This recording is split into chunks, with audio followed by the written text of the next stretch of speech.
Hello students, electromagnetic induction chapter का जो पहला सेशन था जिसमें हमने प्रीवियस सेशन में पढ़ा था मैग्नेटिक फ्लक्स के बारे में। हमने basic definition of magnetic flux पढ़ा था और in case of uniform magnetic field और नॉन यूनिफॉर्म मैग्नेटिक फील्ड, और हमने कुछ क्वेश्चंस भी प्रैक्टिस किए थे। देखो, सेशन नंबर 2 यानी इस चैप्टर का सेशन नंबर 2 में हम पढ़ेंगे लॉज ऑफ इलेक्ट्रोमैग्नेटिक इंडक्शन। सबसे पहले हमें समझना पड़ेगा कि इलेक्ट्रोमैग्नेटिक इंडक्शन क्या होता है।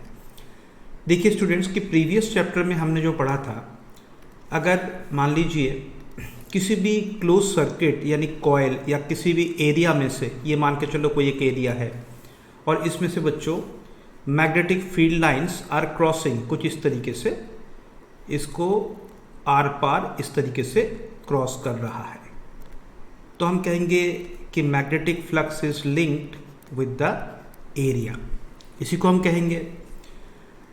तो बच्चों अगर देखो ये जो मैग्नेटिक फ्लक्स है, यानी अभी आपको 3 लाइन दिखे, अगर 3 लाइन से ये लाइंस 5 हो जाए, यानी हम कहेंगे कि मैग्नेटिक फ्लक्स जो है इस एरिया में से वो चेंज हो रहा है। बेसिकली जब तक ये मैग्नेटिक फ्लक्स चेंज होता रहेगा, किस में से? क्लोज सर्किट में से, तो इसमें एक ईएमएफ हमें मिलेगा, there will be an induced EMF. अब हम आज के सेशन में डिस्कस करेंगे कि भाई ये जो ईएमएफ हमें मिला, मान के चलो हमने ईएमएफ को लिख दिया ई, ऑलराइट। हमें पढ़ना पड़ेगा कि ईएमएफ का मैग्नीट्यूड कितना है, किस तरीके से हमें पता चलेगा इसका, ये जो क्वांटिटी है ये कितना है, इसका मैग्नीट्यूड क्या है, इसका पोलैरिटी या कह सकते हो बच्चों सेंस, इसका जो सेंस या कह सकते हो पोलैरिटी। अगर एक सर्कुलर कॉइल है तो उसमें हम इंड्यूस्ड ईएमएफ को पढ़ सकते हैं क्लॉकवाइज या एंटी क्लॉकवाइज, तो कैसे बनेगा वो हम समझेंगे। चलो इस सेशन में हम डिस्कस कर लेते हैं लॉज ऑफ इलेक्ट्रोमैग्नेटिक इंडक्शन क्या है। तो बात आपको समझ में आ गया कि जब भी किसी एरिया में से जो लिंक्ड मैग्नेटिक फ्लक्स है यानी फील्ड लाइन जो क्रॉस कर रहे हैं स्टूडेंट्स, अगर उनके नंबर्स बढ़े टाइम के साथ या कम हो जाए, यानी whenever there is some change, हम कहेंगे इसमें एक करंट फ्लो होगा जिसे हम इंड्यूस्ड करंट कहेंगे, और उसके लिए जिम्मेदार कौन है? Induced EMF. ठीक है, तो चलिए इलेक्ट्रोमैग्नेटिक इंडक्शन चैप्टर में हम पढ़ते हैं लॉज ऑफ इलेक्ट्रोमैग्नेटिक इंडक्शन के बारे में। ठीक है, सबसे पहले आप जानते हो कि Faraday's laws of electromagnetic induction. Okay, क्या लॉ है पढ़ते हैं। देखो बच्चों, an EMF is induced in a loop or close circuit, किसी लूप या क्लोज सर्किट में ईएमएफ इंड्यूस होगी कब? When the magnetic flux linked with the loop changes and the induced EMF persist, यानी तब तक इंड्यूस्ड ईएमएफ रहेगा as long as the change in magnetic flux continues. तो बच्चों ऐसा नहीं है कि फ्लक्स मान के चलो 3 से 5 हो गया, ओके, चेंज होना बंद हो गया है तो इंड्यूस्ड ईएमएफ भी बंद हो जाएगा, कुछ नहीं होगा, जीरो होगा। लेकिन 3 से 5 के बीच जब तक ये चेंज बरकरार है यानी कंटिन्यूइंग है, तब तक इंड्यूस्ड ईएमएफ इसमें परसिस्ट करेगा। किसमें? क्लोज सर्किट में या कॉइल में। ओके, अब बारी है मैग्नीट्यूड डिफाइन करने की बच्चों। देखो, magnitude of induced EMF is equal to the time rate of change of magnetic flux. आप सभी जानते हो कि टाइम रेट ऑफ चेंज मतलब क्या होता है भाई? डेरिवेटिव विथ रिस्पेक्ट टू और variation change with respect to time होता है कि नहीं? तो बच्चों मान के चलो अगर हमें मैग्नीट्यूड पूछा जाए, अगर हम ये कहते हैं कि डेल्टा फाई, चलो डेल्टा फाई जो है वो बेसिकली मान लीजिए कि phi final minus phi initial है, चेंज इन मैग्नेटिक फ्लक्स, और इसके लिए समय लगा डेल्टा टी। डेल्टा टी मतलब instant final minus instant initial, सही है। अब हमें ये कहा जा रहा है कि इंड्यूस्ड ईएमएफ जो है ई आई या ई आई एन, अगर मैं लिखूं तो इसको मैं लिख सकता हूँ, इसका जो मैग्नीट्यूड है that will be equals to magnitude of change in flux upon time. अगर ब्रॉड टाइम इंटरवल में चेंज हो रहा है बच्चों, तब तो हम जानते हैं कि हम डेल्टा बाय डेल्टा ही लिखते हैं, और अगर किसी इंस्टेंट की बात करें तो इंस्टेंटेनियस इंड्यूस्ड ईएमएफ, इसको हम लिखेंगे देखो पहला वाला हम कह सकते हैं कि over a delta T time में ये है एवरेज वैल्यू, और यहाँ पे इसे हम कहेंगे इंस्टेंटेनियस वैल्यू। ठीक है, इसको हम लिखना पसंद करेंगे d phi by d t. तो फैराडेज लॉ के अकॉर्डिंग ये बताया जा रहा है कि भाई magnitude of time rate of change of magnetic flux जितना होगा, यानी जितनी तेजी से, यानी जिस रेट से फ्लक्स बदलेगा वही हो जाएगा। जैसे कि हमें इससे पहले भी कई सारे एग्जाम्पल्स हम देख चुके हैं, जैसे कि बच्चों मान के चलो कि rate of change of position okay with respect to time वो होता है वेलोसिटी, है कि नहीं। Rate of change of velocity with respect to time बताइए क्या है, एक्सेलरेशन। ठीक उसी तरीके से rate of change of flux with respect to time हो जाएगा the magnitude of induced EMF. Alright, तो बच्चों याद रखना जब तक ये चेंज कंटिन्यूइंग है, मतलब 3, 4, 5 जब तक चेंज बरकरार है, या मान कर चलो 6 से लेके 2 तक गिर रहा है वो, जब तक वो चेंज कंटिन्यूइंग है ऑलराइट, तो तब तक इंड्यूस्ड ईएमएफ परसिस्ट करेगा। ऑलराइट, सो बच्चों देखो नेक्स्ट जो है लेंस लॉ। लेंस लॉ हमें पोलैरिटी बताता है। फैराडेज लॉ हमें सिर्फ ये बताता है कि भाई किस कंडीशन में EMF will be induced in the coil and उसका मैग्नीट्यूड क्या होगा। लेकिन उस कॉइल में इंड्यूस्ड ईएमएफ का डायरेक्शन या पोलैरिटी कह सकते हो, यानी सेंस कह सकते हो। भाई एक कॉइल है, उस कॉइल में जो करंट फ्लो होगा ईएमएफ की वजह से एंटी क्लॉकवाइज या क्लॉकवाइज, वो हमें कौन बताएगा, वो हमें बताएगा Lenz law. So Lenz law का स्टेटमेंट पढ़िए। लेंस लॉ का स्टेटमेंट ये है बच्चों, the polarity of induced EMF and the direction of the induced current is such that, कुछ इस तरीके से है, it always opposes the change that has produced it. मतलब इंड्यूस्ड ईएमएफ प्रोड्यूस क्यों हुआ है, यानी इसके लिए इसके प्रोड्यूस होने के लिए जिम्मेदार कौन है, यानी इसका जेनेसिस का कारण क्या है। जो भी कारण है, इंड्यूस्ड ईएमएफ का पोलैरिटी या डायरेक्शन कुछ ऐसे होगा कि हमेशा वो उस कारण का अपोज करेगा। ठीक है, सो इंड्यूस्ड ईएमएफ और current always opposes the cause, जिस चेंज की वजह से उसका वो प्रोड्यूस हुआ है, उस चेंज का हमेशा वो अपोज करेगा। तो बच्चों अगर इन दोनों को हम कंबाइन करते हैं, फैराडेज लॉ और लेंस लॉ को, तो ये जो अपोजिंग नेचर को हम एक नेगेटिव साइन से शो करते हैं। तो देखो बच्चों ओवरऑल इन दोनों लॉस को कंबाइन किया जाए, तो अगर हमें कभी एवरेज इंड्यूस्ड ईएमएफ के बारे में पूछा जाए तो याद रखिएगा मैथमेटिकली हमें लिखना पड़ेगा माइनस साइन के साथ delta phi upon delta t. समझ गए बात को। अगर इसको आप ओपन करते हो तो माइनस साइन के साथ आप लिखोगे द चेंज इन फ्लक्स, यानी phi final minus phi initial divided by instant final, यानी final moment minus initial moment. Cool है कि नहीं बताओ। ये माइनस साइन क्या बता रहा है, माइनस साइन लेंस लॉ के अकॉर्डिंग आया है। जिस प्रकार का भी, जिस तरीके का भी चेंज है उसका वो अपोज कर रहा है। जब तक इंड्यूस्ड ईएमएफ अगर हम बच्चों इंस्टेंटेनियस के बारे में बताई जाए तो हम बहुत बिंदास होकर लिखेंगे minus of derivative of phi with respect to time.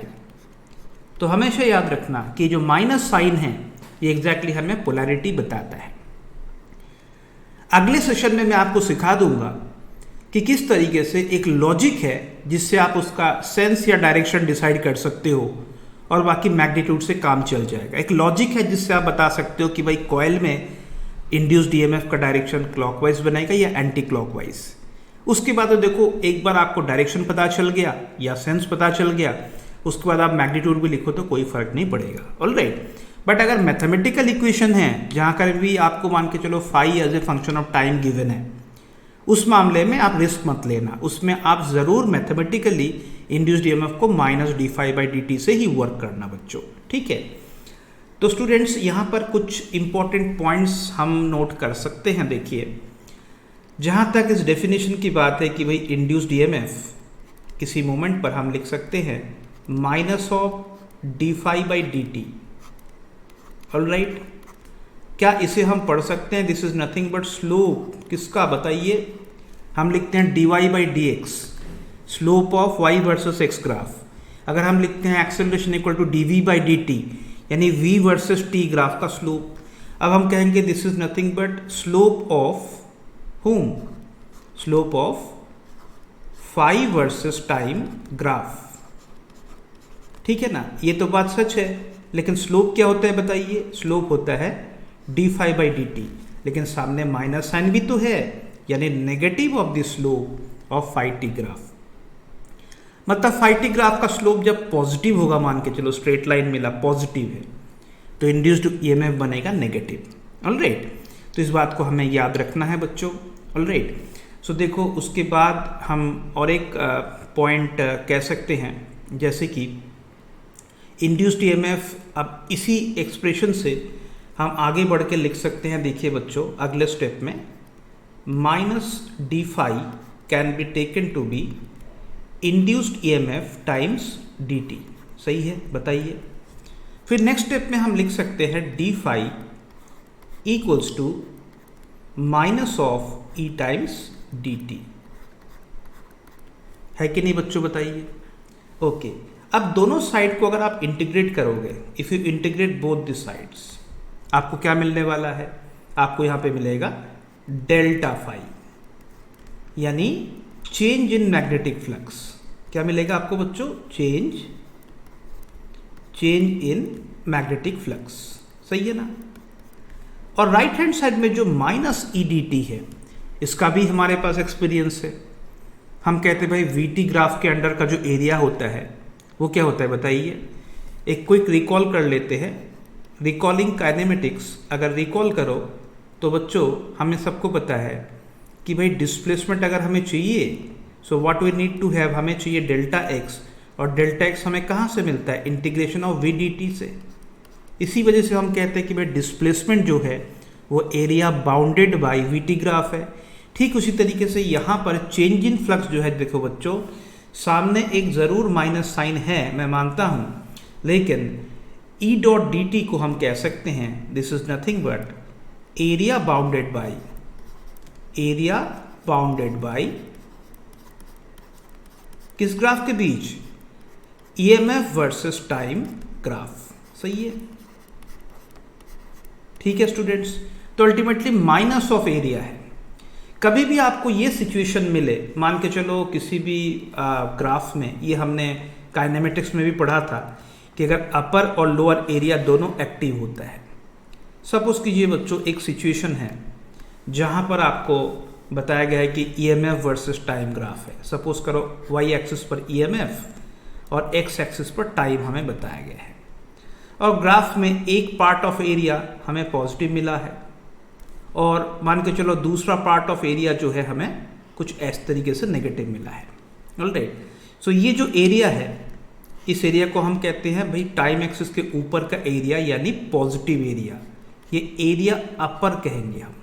Alright, और नीचे वाला जो एरिया देख रहे हो आप, इसको हम यूजुअली कहते हैं भाई टाइम एक्सिस के नीचे वाला, यानी एरिया लोअर। ऑलराइट, तो देखो यहाँ पे नेट एरिया पहले आप निकाल लो। एरिया नेट जो है वो तो हमें लिखना पड़ेगा भाई area upper minus area lower. एक बार आपको इन दोनों के मैग्नीट्यूड को सब्सट्रैक्ट करना पड़ेगा, दोनों के मैग्नीट्यूड को। ठीक है, अब ए नेट पाने के बाद आप लिखोगे ओवरऑल एक पर्टिकुलर टाइम इंटरवल में। सपोज करो हम स्टडी कर रहे हैं भाई 0 टाइम से लेके यहाँ से इस मोमेंट के बीच, तो इन दोनों मोमेंट्स के बीच यानी टाइम कोऑर्डिनेट जब यहाँ से लेके यहाँ तक बदल रहा है, तो एरिया नेट हमें निकालना पड़ेगा, और हम ये कहेंगे कि चेंज इन फ्लक्स जो हुआ है वो एरिया नेट नहीं स्टूडेंट्स। एरिया नेट निकालने के बाद, एरिया नेट निकालने के समय हम अपर वाले एरिया को पॉजिटिव मानते हैं, ठीक है ना, तो इसके सामने एक नेगेटिव साइन रखेंगे।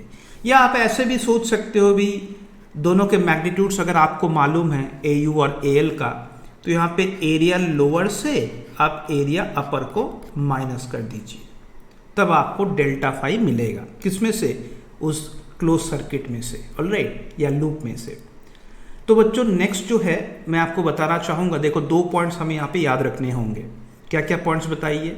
2 पॉइंट्स में से एक पॉइंट ये था कि भाई जब भी हमें ईएमएफ निकालना है तो वो बन जाएगा माइनस ऑफ किसका स्लोप बताइए बच्चों? Minus of slope of whom? Phi versus time graph का स्लोप। ठीक है, और कभी भी आपको डेल्टा फाई निकालना हो तो आप लिखोगे दिस इज माइनस ऑफ क्या बताइए? एरिया बाउंडेड बाई कौन सा graph? Area bounded by EMF versus time graph. Okay, तो स्टूडेंट्स यहाँ पर एक इम्पॉर्टेंट पॉइंट हम डिस्कस करने जा रहे हैं। देखो बच्चों, अगर मान के चलो किसी भी एक क्लोज इलेक्ट्रिकल सर्किट, मान के चलो भाई एक ऐसा कॉपर लूप है। अब इस कॉपर लूप में इंड्यूस्ड ईएमएफ है और उस वजह से due to this induced EMF मान के चलिए इस कॉपर लूप में करंट एंटी क्लॉकवाइज इस तरीके से फ्लो हो रहा है। करंट है क्योंकि ईएमएफ है तो करंट है, ऑलराइट। और इस लूप के पास एक ओवरऑल जिस पाथ से करंट को गुजरना पड़ रहा है उसके पास एक रेजिस्टेंस भी है बच्चों। तो फंडा ये है, अगर आप इस कॉपर कॉइल के किसी क्रॉस सेक्शन से पूछो तो जरूर वो दैट विल आंसर कि हाँ, क्रॉस सेक्शन में से definitely charge is crossing, charge यहाँ पे क्रॉस हो रहा है। तो इसी crossing charge by virtue of, यानी करंट फ्लो की वजह से जो चार्ज क्रॉस सेक्शन में से क्रॉस कर रहा है उसे हम इंड्यूस चार्ज भी कह सकते हैं। हालांकि इंड्यूस चार्ज इलेक्ट्रोस्टैटिक में सेंस अलग है, इंड्यूस चार्ज होता है स्टैटिक नेचर का, तो यहाँ पर ये इंड्यूस्ड करंट की वजह से जो चार्ज है उसको हम कहेंगे charge associated with induced current. तो देखिए बच्चों, एक इंपॉर्टेंट पॉइंट है कि भाई चार्ज फ्लो क्या होगा। तो फंडा ये है कि हमने अभी अभी देखा कि जितने रेट से अगर मान के चलो d∅/dt का रेट ज़्यादा हुआ तो in that case induced EMF का मैग्नीट्यूड भी ज़्यादा बनेगा, ऑलराइट। यानी किसी भी चेंज को आप फास्टर करो, सपोज करो फ्लक्स 5 से लेके 2∅ तक आप चेंज कर रहे हो, लेकिन कम टाइम में चेंज करोगे तो इंड्यूस्ड ईएमएफ ज़्यादा होगा। अगर स्लोली चेंज करोगे तो इंड्यूस्ड ईएमएफ कम होगा। लेकिन बच्चों, चार्ज फ्लो के साथ हम प्रूव करेंगे, चार्ज फ्लो के साथ rate of change of flux से, यानी रेट से कोई मतलब नहीं, यानी स्पीड ऑफ चेंज से कोई मतलब नहीं है। इस बात को हम प्रूव करेंगे। देखो, charge flow by virtue of the induced current, मतलब यहाँ पे क्या मुझे डिस्कस करना है मैं आपको बता दूं। अभी मैंने आपको हिंट दिया था। क्या हिंट दिया था बच्चों?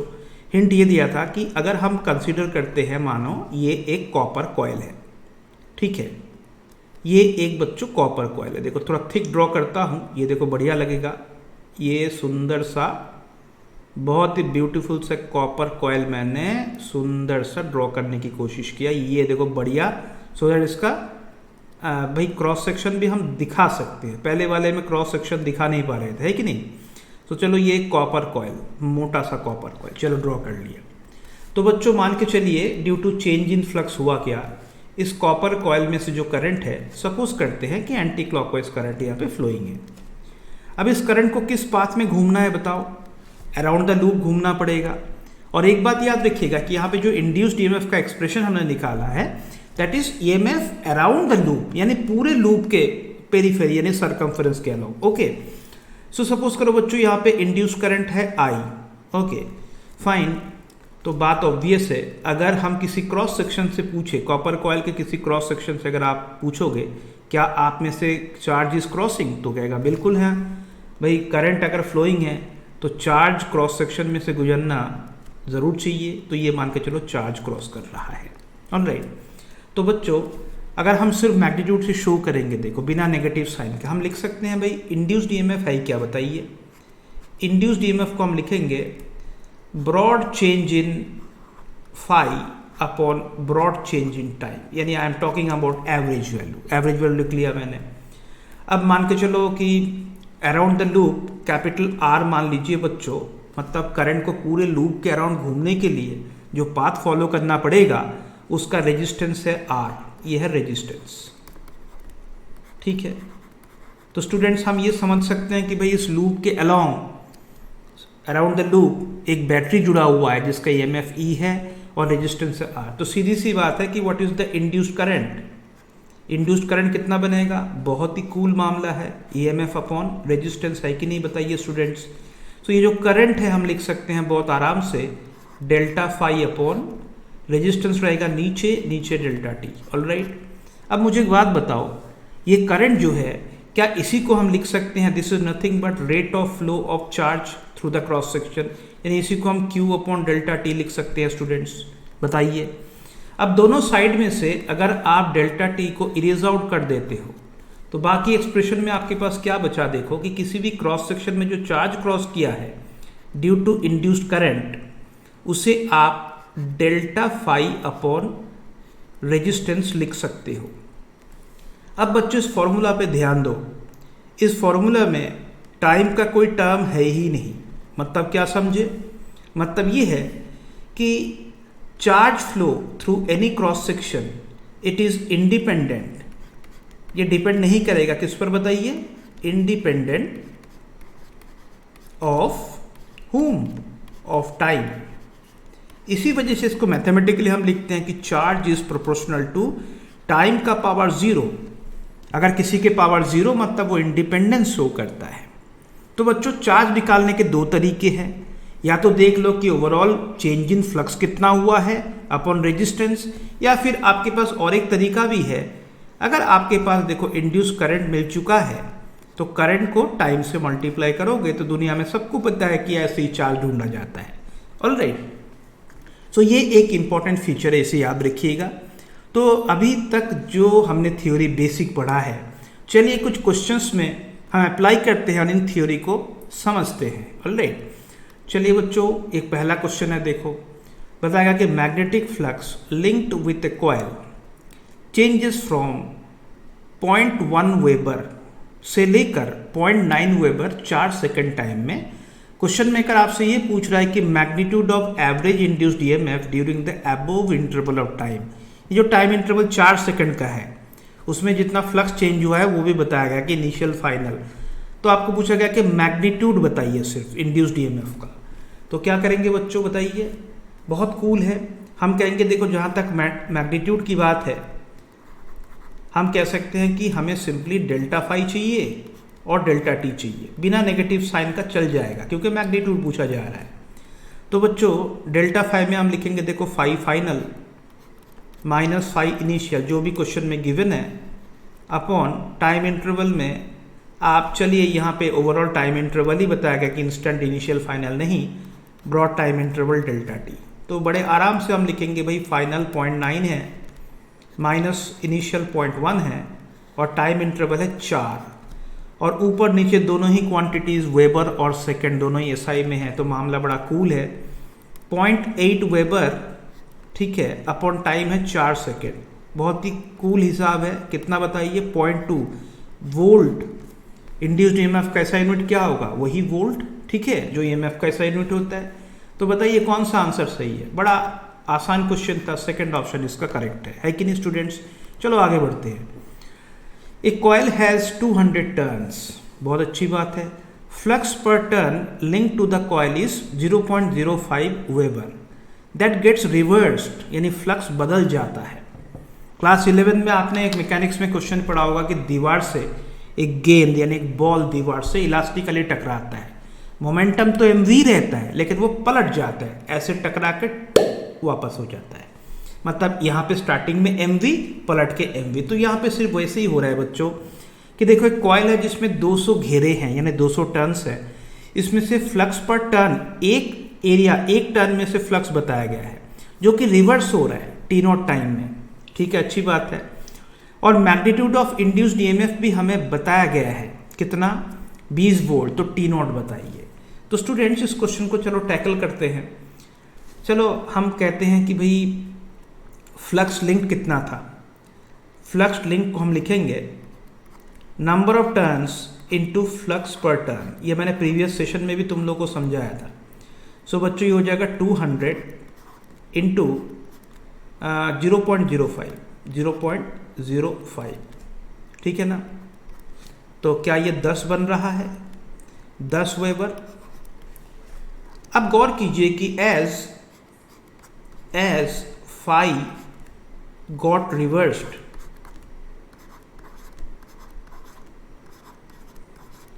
रिवर्सल की वजह से हम डेल्टा फाई को क्या कहेंगे? लॉजिकली बताइए 10 और -10 में कितना फर्क है? 20 का फर्क है।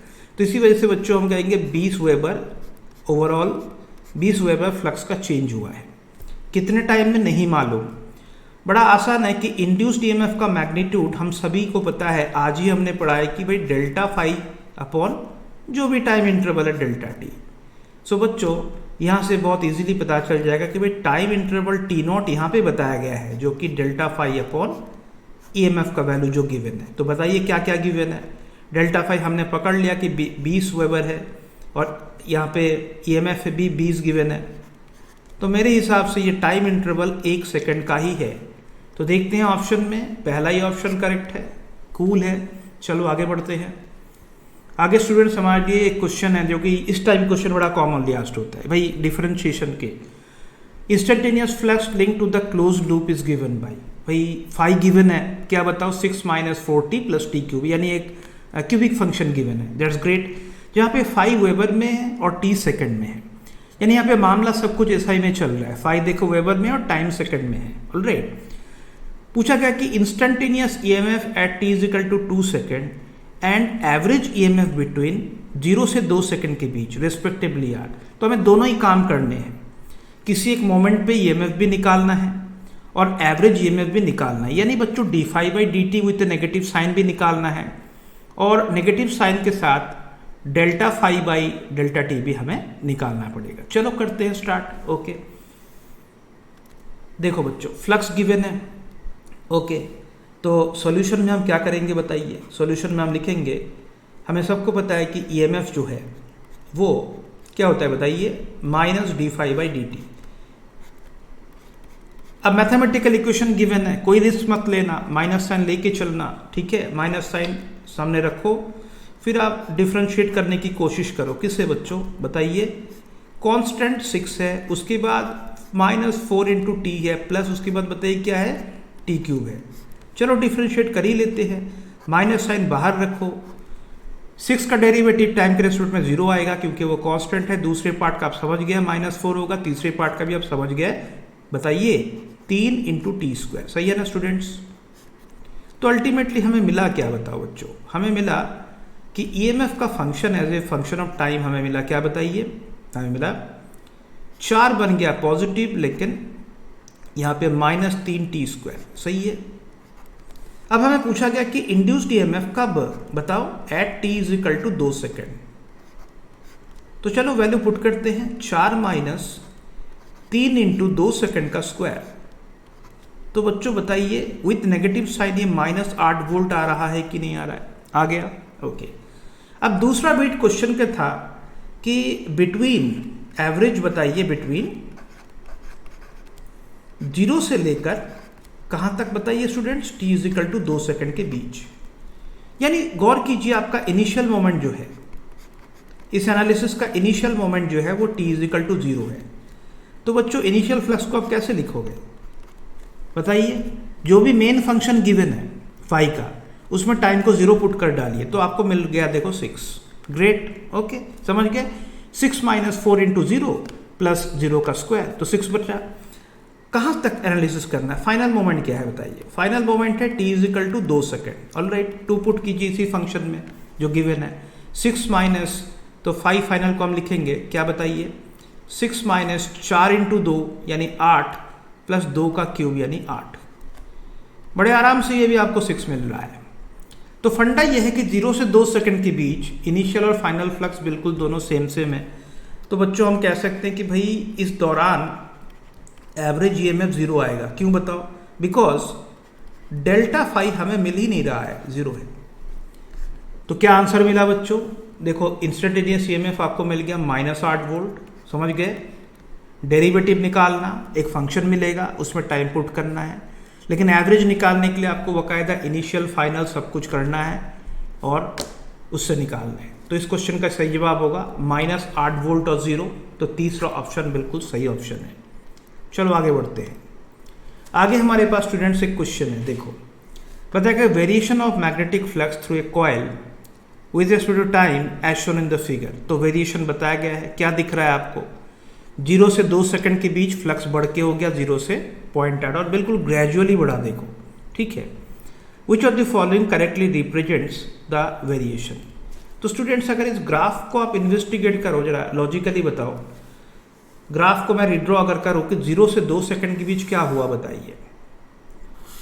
0 से लेके 2 सेकंड के बीच ग्राफ ग्रेजुअली इस तरीके से बढ़ गया, हाँ या ना बताइए स्टूडेंट्स। तो यहाँ पर हुआ क्या, देखो ये 2 सेकंड का इंस्टेंट है, 0 से 2 सेकंड के बीच graph gradually increasing straight line है कि नहीं। कहाँ तक ये पहुँचा, ये 0.8 तक पहुँचा, सो हम कह सकते हैं कि बिटवीन 0 to 2 सेकेंड ये इंटरवल जो है इसमें स्लोप हम कह सकते हैं पॉजिटिव है, स्लोप इज पॉजिटिव, ठीक है। So therefore EMF must be negative. और चाहो तो ईएमएफ का मैग्नीट्यूड भी निकाल सकते हो बड़े आराम से, क्योंकि आप ही मुझे बताओ बच्चों स्लोप कितना आएगा, बताओ स्लोप कितना आएगा। स्लोप यहाँ पे जो ग्राफ गिवन है भाई 5 वेबर में और टाइम सेकंड में, तो हम कहेंगे भाई यहाँ पे इस ट्रायंगल की बात की जाए, स्लोप ऑफ द टेंजेंट यानी tan थीटा निकाल लो। क्या निकालोगे बताओ, हाइट हो गया 0.8 और बेस हो गया 2, तो स्लोप बन गया 0.4 वोल्ट। तो ईएमएफ हो जाएगा कितना बताइए इस इंटरवल में, -0.4 वोल्ट। समझ गए। अब हम देखते हैं कि उसके बाद क्या हुआ। 2 से 4 सेकंड के बीच फ्लक्स में कोई परिवर्तन नहीं, there is no change. Flux बिल्कुल चेंज नहीं हुआ, बिल्कुल फ्लैट है देखो, यानी स्लोप जीरो है। समझ गए आप। तो स्लोप जहां भी जीरो है किसके बीच बताइए, अगले टाइम इंटरवल भाई 4 सेकंड तक, तो हम कह सकते हैं कि between 2 second to 4 second slope zero, therefore EMF हो जाएगा zero. Okay, now the third one, third interval क्या है बताइए, 4 से 8 सेकंड के बीच, 4 से 8 सेकंड के बीच, यानी ये जो पार्ट है ग्राफ का, ये है गिरता हुआ स्ट्रेट लाइन। ओके, और यहाँ पे टाइम इंस्टेंट क्या है स्टूडेंट्स, ये 8 है देखो। यानी अगर आप इस ट्रायंगल पे फोकस करो तो इसका स्लोप कैसे निकाला जाता है, इधर से एंगल कंसिडर कर तो सकते हो। स्लोप के लिए आपको क्या करना पड़ेगा इस टाइम जोन में, मैं टाइम जोन की बात कर रहा हूं 4 सेकंड से लेकर 8 सेकंड के बीच, जहां पे स्ट्रेट लाइन गिरता हुआ स्ट्रेट लाइन है। तो बच्चों स्लोप को हम कहेंगे क्या बताइए, -tan अल्फा। तो ईएमएफ अपने आप नेगेटिव ऑफ स्लोप यानी tan अल्फा आ जाएगा। tan अल्फा क्या है बताइए आप देखकर, भाई इस ट्रायंगल का हाइट कितना है, हाइट है 0.8 और बेस बताओ 4 और 8 के बीच, तो 0.8 डिवाइड बाई 4 और 8 का डिफरेंस हो गया 4, सी हो गया 0.2, ठीक है 0.2 वोल्ट। अब इसके ग्राफिकल प्रेजेंटेशन में हम कैसे शो करेंगे, अगर हमें ये ऑब्जेक्टिव क्वेश्चन ना देके एक सब्जेक्टिव क्वेश्चन दिया जाता कि चलो आप ग्राफ को प्लॉट करो, तो भी कोई दिक्कत नहीं, हम बहुत इजीली प्लॉट कर सकते थे। देखो बच्चों हमें क्या करना है, जैसे फ्लक्स में 3 इंस्टेंट्स यहाँ पे हमें बताया गया, कौन कौन से बताइए। ग्राफ स्टार्ट हुआ 0 से, तो यहाँ पे मार्क कर लो, ये 0 वाला मार्क है। उसके बाद 2 सेकंड तक, ये चलो 2 सेकंड वाला मार्क है। उसके बाद 4 सेकंड तक मार्क कर लिया, यहाँ पे 8 सेकंड तक। ओके, अब हमें क्या मिला था कि भाई पहले 2 सेकंड में जो ईएमएफ था वो -0.4 वोल्ट, यानी यहाँ पर आपको शो करना है कि भाई -0.4 वोल्ट, यानी ऐसे ग्राफ। उसके बाद अगले 2 सेकंड में 0 ईएमएफ, यानी coinciding with the time axis. और आखिर में देखो 0.2 वोल्ट जो कि पॉजिटिव है 4 से 8 के बीच। तो ये देखो बच्चों ग्राफ ऐसे बनना चाहिए। यहाँ पे आप इंटरसेप्ट भी शो कर सकते हो, ये हो गया -0.4 वोल्ट और ये हो गया आपका 0.2 वोल्ट, ठीक है। तो ये हो गया ईएमएफ वर्सेस टाइम ग्राफ। तो ऑप्शन में से चुनिए कौन सा सही दिख रहा है आपको। मेरे हिसाब से सेकंड ऑप्शन बिल्कुल सही दिख रहा है। ओके, चलो आगे बढ़ते हैं स्टूडेंट्स। आगे हमारे पास और एक एग्जाम्पल है जिसमें बताया गया कि सर्कुलर कॉइल का रेजिस्टेंस 20 ओम है। एक बात मैं आपको बता दूं, सर्कुलर कॉइल का अगर रेजिस्टेंस बताया गया है तो ज़रूर क्वेश्चन इंड्यूस्ड करंट या चार्ज फ्लो के बारे में है। Induced EMF in the coil varies with time as shown in the graph. The charge flow through the cross section in 12 second time. तो बेसिकली ग्राफ बताया गया है। इस ग्राफ में ओवरऑल 12 सेकेंड का इंटरवल बताया गया स्टूडेंट्स। अगर ग्राफ को मैं एक बार अलग से रिड्रॉ करता हूँ तो ग्राफ क्या है देखो, टोटल 12 सेकेंड की कहानी बताई गई है। पहले 8 सेकेंड में क्या हुआ बताइए जरा। तो यहाँ पे graph is between EMF and time, सही है, इंड्यूस्ड ईएमएफ एंड टाइम। जरा यूनिट्स को भी मार्क कीजिए। यहाँ पे यूनिट जो है वो गौर कीजिए बच्चों, ये मिली वोल्ट में गिवन है, नॉट वोल्ट, लेकिन ये बढ़िया है, ये सेकंड में गिवन है। तो वाई कोऑर्डिनेट मिली वोल्ट में, मिली एसआई यूनिट में, चलो बढ़िया है। तो ईएमएफ यहाँ पे भूलना मत कि this is in millivolt, और ये लेकिन बढ़िया है टाइम में, सेकंड में है। सो ग्राफ हमें कुछ इस तरीके से बताया गया कि भाई पहले 8 सेकंड में ये ग्राफ ऐसे उठा, फिर 12 सेकंड तक जाके यहाँ पे रुक गया।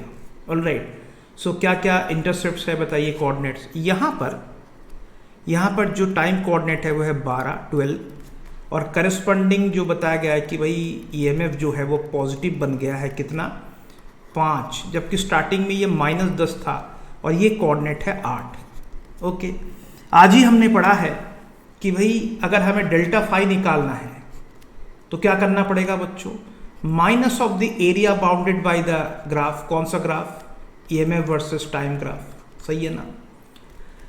तो माइनस एरिया, इसको आप minus of the positive area upper minus lower area कह सकते हो, या डेल्टा फाई को एक काम करो, सिंपली आप ये हिसाब लगाओ कि lower area minus upper area कितना है, दोनों के मैग्नीट्यूड्स निकाल लो। चलो मैग्नीट्यूड्स निकालते ही हैं। कौन कौन से मैग्नीट्यूड, देखो लोअर एरिया मतलब कौन बताओ, जो टाइम एक्सिस के नीचे वाला एरिया है, देख रहे हो ये एरिया है। तो ये एरिया कितना होगा बच्चों बताइए, मैग्नीट्यूड बताइए, -10 मत लिखना, इसका हो जाएगा हाफ इंटू बेस हो गया 8, 0 से 8 और हाइट हो गया 10, कितना हो गया 40। जबकि अपर एरिया देखो ये वाला एरिया है जो टाइम एक्सिस के ऊपर है, बताइए इसका एरिया कितना होगा, इसका एरिया अपर हो जाएगा हाफ इंटू इसका बेस बताइए, 8 से 12 4 इंटू हाइट कितना है 5, मैग्नीट्यूड हो गया 10। ठीक है, तो लिख डालिए एरिया लोअर है 40 यूनिट का और अपर है 10 यूनिट का। तो डेल्टा फाई हमें मिल गया 30। क्या डेल्टा फाई वेबर, नहीं ये मिली वेबर में आएगा। क्यों बच्चों बताइए, क्योंकि भाई वोल्टेज तो मिली वोल्ट में था, तो हर पार्ट में हमें मिली को मल्टीप्लाई करना ही था। ओके, क्वेश्चन में पूछा गया था, क्या पूछा गया था कि भाई कितना चार्ज फ्लो हुआ वो बताओ। तो बड़े आराम से हम जानते हैं कि चार्ज फ्लो हो जाता है कितना स्टूडेंट्स, डेल्टा फाई से हमें मतलब है अपॉन रेजिस्टेंस से। सो ये हो गया 30 milli SI unit upon resistance coil का 20 बताया गया है ओम, है कि नहीं 20 ohm. So we are getting 1.5 milli SI, that is milli coulomb. Agree करते हो? तो बच्चों 1.5 मिली कूलम पहला ही ऑप्शन करेक्ट है लकीली। ओके, चलो अब इस ग्राफ को भी ट्राई कर लेते हैं। स्टूडेंट देखो, magnetic flux through a coil varies with time as shown in the figure. Now we are to plot the EMF versus time graph. Okay, तो ग्राफ को मार्क करो। जो पहला पार्ट है ना 0 से t1 के बीच, वो है पैराबोला, लेकिन दूसरा पार्ट एक गिरता हुआ स्ट्रेट लाइन जिसका स्लोप कांस्टेंट नेगेटिव है। चलो मैं इसको रीड्रॉ करता हूँ। बच्चों देखो, मैं आपको एक्सप्लेन करना चाहूँगा कि यहाँ पे एक आपको बताया गया कि फाई वर्सेस टाइम ग्राफ। ठीक है, अब फाई वर्सेस टाइम ग्राफ कैसा है, सुंदर सा है, कैसा है, बढ़िया है। ये देखो फाई है और यह टाइम है। तो 0 से लेकर टाइम इंस्टेंट 0 से लेकर t1 के बीच, ये इंस्टेंट तक आपने मार्क किया होगा ग्राफ स्ट्रेट लाइन नहीं है बल्कि ऐसे उठता हुआ एक पैराबोला है। ठीक है, ये एक पैराबोला, और पैराबोला में स्लोप के बारे में क्या कहते हो बच्चों, ये हमें भाई यूनिफॉर्मली एक्सेलरेटेड मोशन में भी आइडिया है। इसका स्लोप ग्रेजुअली चेंज होता जाता है। ठीक है, आप लॉजिकली कह सकते हो कि भैया यहाँ पे देखो स्टार्टिंग में अगर मैं स्लोप ऑफ टेंजेंट ड्रॉ करूँ तो ये बिल्कुल 0 आ रहा है, कुछ देर बाद यहाँ पे स्लोप ऑफ द टेंजेंट थोड़ा सा पॉजिटिव आ रहा है, कुछ और देर के बाद स्लोप ऑफ द टेंजेंट और पॉजिटिव होता जा रहा है। तो हम कह सकते हैं कि ग्राफ जब देखो पैराबोला बन गया, ग्राफ अपवर्ड पैराबोला है, ग्राफ अपवर्ड पैराबोला है, ऐसे इंक्रीजिंग पैराबोला, तो यहाँ पे हम 0 से लेकर t1 के बीच हम कहेंगे इसका जो स्लोप है वो पहले तो 0 था, उसके बाद छोटा सा पॉजिटिव, बड़ा पॉजिटिव, बड़ा पॉजिटिव, बड़ा पॉजिटिव और बड़ा पॉजिटिव और बड़ा पॉजिटिव, ऐसे आया कहाँ तक, t1 तक जब पहुँचा। तो हम ईएमएफ को क्या सोचेंगे बच्चों, हमें मालूम है कि ईएमएफ होता है माइनस ऑफ स्लोप, है कि नहीं बताइए। तो ईएमएफ को हम कहेंगे कि भाई ये पहले तो 0 रहेगा, बाद में छोटा नेगेटिव और ज़्यादा नेगेटिव और ज़्यादा नेगेटिव और ज़्यादा नेगेटिव और ज़्यादा नेगेटिव, ऐसे होता जाएगा। ओके, ये कहानी है 0 से t1 के बीच। लेकिन उसके बाद मामला कूल है, क्या है बताओ, यहाँ से लेके यहाँ तक एक गिरता हुआ स्ट्रेट लाइन है और जाके जहाँ पे ये 0 में मैच कर गया, कहाँ पे बताओ, इंस्टेंट t2 में। ठीक है, तो ये जो पार्ट है बच्चों, ये part that is between t1 से लेके t2 के बीच, ये जो पार्ट है यहाँ पे स्लोप कह सकते हो कि माइनस कांस्टेंट नेगेटिव है, ठीक है। सो देयरफॉर ईएमएफ जो है एक कांस्टेंट पॉजिटिव होगा। समझ गए बात को। अब ग्राफ प्लॉट करने की बारी है। कैसे ग्राफ प्लॉट करेंगे बताइए? बहुत आराम से। देखो, हमें क्या करना, पहले ईएमएफ के लिए और उसके बाद टाइम के लिए एक्सेस हमें चुनना है। फ्लक्स वेरिएशन में आपको दो इंस्टेंट क्रूशियली बताए गए थे। क्या क्या बताओ? एक तो कहानी है T1 तक और उसके बाद T1 से T2 के बीच, सही है ना बच्चों? तो हमें क्या दिखा था? हमें दिखा था कि भाई 0 से T1 के बीच एक बार रीएवेल्युएट कीजिए, स्लोप हमें ग्रेजुअली इंक्रीजिंग दिखाता है ऐसे, बिकॉज ये इरेक्ट पैराबोला था, ऊपर जाता हुआ पैराबोला। तो नेगेटिव ऑफ स्लोप यानी ईएमएफ आ जाएगा, छोटा नेगेटिव, बड़ा नेगेटिव, बड़ा नेगेटिव, बड़ा नेगेटिव, ओके, T1 तक जब आप पहुंचोगे। सो स्टूडेंट्स यहाँ पे देखिए, आप जब आप T1 तक पहुंचोगे तब तक जो आपको ईएमएफ मिलेगा वो ऐसे यूं देखो झुकता गया। एग्री करते हो? कब तक? टाइम इंस्टेंट जब तक ये T1 तक नहीं पहुंचा, ठीक है। उसके बाद क्या हुआ बताइए? उसके बाद हमने रियलाइज किया भाई ऐसे एक स्ट्रेट गिरता हुआ स्ट्रेट लाइन है, कांस्टेंट नेगेटिव स्लोप यानी कांस्टेंट पॉजिटिव ईएमएफ, ठीक है। तो अब हम ड्रॉ करेंगे कि अब जो पार्ट हो T1 T2 के बीच एक कांस्टेंट पॉजिटिव आपको ईएमएफ मिलेगा। ये हो गया, देखो, दिस इज द प्रेजेंटेशन, ठीक है। T1 से T2 के बीच एक कांस्टेंट पॉजिटिव। लेकिन बच्चों एक चीज यहाँ पे मार्क करो और टेक्निकली कि देखो, स्टार्टिंग में जैसे T1 के इर्द गिर्द में, T1 के जस्ट पास, अगर बस T1 से ठीक पहले आप स्लोप ड्रॉ करोगे तो आपको काफ़ी बड़ा पॉजिटिव मिल रहा है। लेकिन उसके बाद ये स्लोप का मैग्नीट्यूड कम हो गया है। सो देयरफॉर इस ग्राफ में भी हमने अकॉर्डिंगली दिखाया कि T1 से ठीक पहले यहाँ पर जो ईएमएफ है, सपोज करो वो है माइनस ऑफ E1, और ठीक उसके बाद जो ईएमएफ है वो पॉजिटिव तो आया है E2।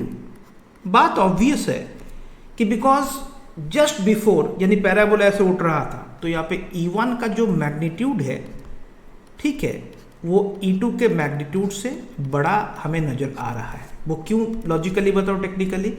यहाँ पे जस्ट बिफोर वाले पॉइंट पे देखो स्लोप ज़्यादा एंगल बना रहा है, लेकिन उसके बाद जस्ट ये स्लोप कम एंगल से झुका हुआ है, ठीक है। तो स्टूडेंट्स ये कुछ क्वेश्चंस थे, जो बेसिक क्वेश्चंस थे हमने डिस्कस किए हैं। नेक्स्ट क्लास में हम समझेंगे वेरियस सिचुएशन में सबसे पहले मैग्नेटिक फ्लक्स कैसे, उसका डायरेक्शन क्या है, और मैग्नेटिक फ्लक्स चेंज होगा यानी इंक्रीज और डिक्रीज के मामले में हम किस तरीके से इंड्यूस्ड ईएमएफ का डायरेक्शन या पोलैरिटी और सेंस डिसाइड करेंगे।